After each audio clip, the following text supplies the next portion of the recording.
ہر انسان کی زندگی میں ایسے واقعات پیش آتے ہیں جس میں وہ پریشانی کا شکار ہوتا ہے.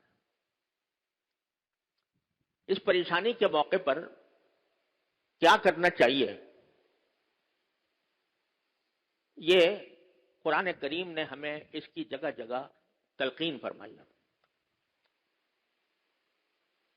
سورہ آل عمران کی آخری آیت ہے، یا ایھا الذین آمنوا اصبروا وصابروا ورابطوا واتقوا اللہ لعلکم تفلحون.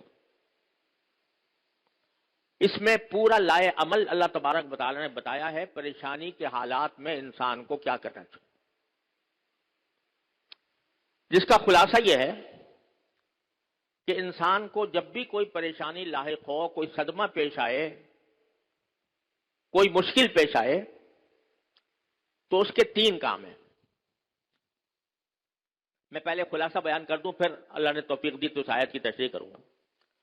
خلاصہ قرآن و سنت کی تعلیمات کو سامنے رکھتے ہوئے ہر پریشانی، چاہے انفرادی ہو چاہے اجتماعی ہو، ایک آدمی کی ہو یا 10 آدمیوں کی ہو یا پورے ملک کی ہو یا پورے مسلمانوں کی ہو، کوئی بھی پریشانی انسان کو پیش آئے تو قرآن و سنت کی تعلیم یہ ہے کہ 3 کام کرنے چاہیے. پہلا کام، اس پریشانی کو دور کرنے کے لیے جو کچھ اپنے بس میں ہے وہ کوشش کرے. صرف دعا پر اکتفا نہ کرے بلکہ کوشش کرے، یعنی اپنی عملی کوشش کرے، جتنی انسان کے بس میں ہے وہ کوشش، اس کوشش میں کمی نہ کرے. مثلا ایک شخص بے روزگار ہے، پریشان ہے، تو اس کا پہلا کام یہ ہے کہ وہ اپنی کوشش کرے روزگار تلاش کرنے کی. صرف اگر دعا ہی کرتا رہے کہ یا اللہ مجھے روزگار دے دے، اور گھر میں بیٹھا ہے اور مصلی پہ بیٹھ کر دعا کرتا ہے اور کبھی کوشش نہیں کرتا کہ مجھے روزگار کہاں سے ملے گا، کوئی ملازمت، کوئی مزدوری، کوئی پیشہ اختیار کرنے کی فکر ہی نہیں ہے، گھر میں چارپائی توڑ رہا ہے اور کوئی حرکت نہیں کرتا، صرف دعا کرتا ہے کہ یا اللہ مجھے روزگار دے دے، تو یہ ایک مسلمان کا کام نہیں ہے. مسلمان کا کام یہ ہے کہ ہاتھ پیر ہلائے، اپنی سی کوشش کرے، روزگار کے جہاں مواقع ہیں وہاں جا کر روزگار تلاش کرے. کوئی ملازمت کر سکتا ہے اس کی درخواست دے، کوئی تھوڑے بہت پیسے ہیں اس کے ذریعے کچھ روزگار بنا سکتا ہے، اس کی کوشش کرے، پھر اللہ سے دعا کرے. تو پہلا کام جو ہے وہ اپنی سی کوشش کر لینا ہر کام میں، ہر معاملے میں. ایک شخص بیمار ہے، بیماری کے اندر پریشان ہے بیماری کی وجہ سے، تو اس کا کام یہ نہیں ہے کہ بس بیمار ہے تو بیمار پڑا رہے اور صرف دعا پر اکتفا کرے، بلکہ سنت یہ ہے نبی کریم صلی اللہ علیہ وسلم کی کہ کسی علاج کی فکر کرے، اپنی سی کوشش جو بیماری کو دور کرنے کی ہو سکتی ہے وہ کرے اور پھر دعا کرے، اللہ تعالیٰ کی طرف رجوع کرے. بھروسہ اس کوشش پر نہیں، بھروسہ اللہ تعالیٰ کے قدرت پر، اس کی رحمت پر ہے.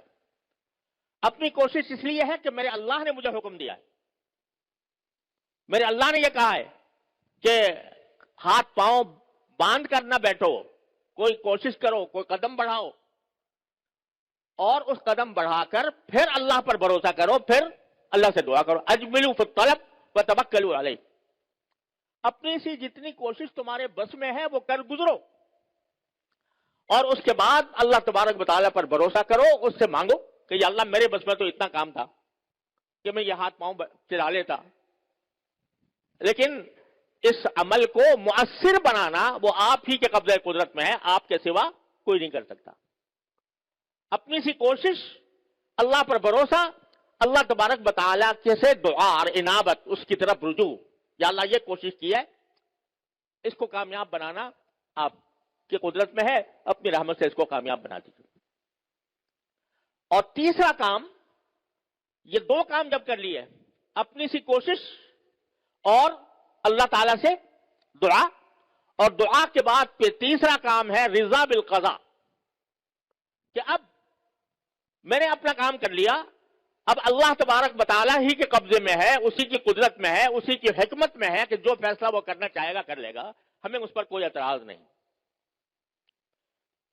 اگر یہ تین کام انسان کر لے ہر مصیبت کے موقع پر، ہر تکلیف کے موقع پر، ہر پریشانی کے موقع پر، تو کیا ہے کہ اس پریشانی کا سد باب ہو جائے گا۔ اپنی سی کوشش، اللہ تعالیٰ سے رجوع اور دعا بھی اہتمام کے ساتھ، اور پھر کہتے یا اللہ میرے بس میں اتنا ہی تھا، میں نے کر لیا، اب اس کو انجام تک پہنچانا وہ آپ کا کام ہے، آپ جو فیصلہ کریں گے اسی پر میں راضی ہوں۔ Thanks for watching. Please subscribe, like, share Mufti Sufyan.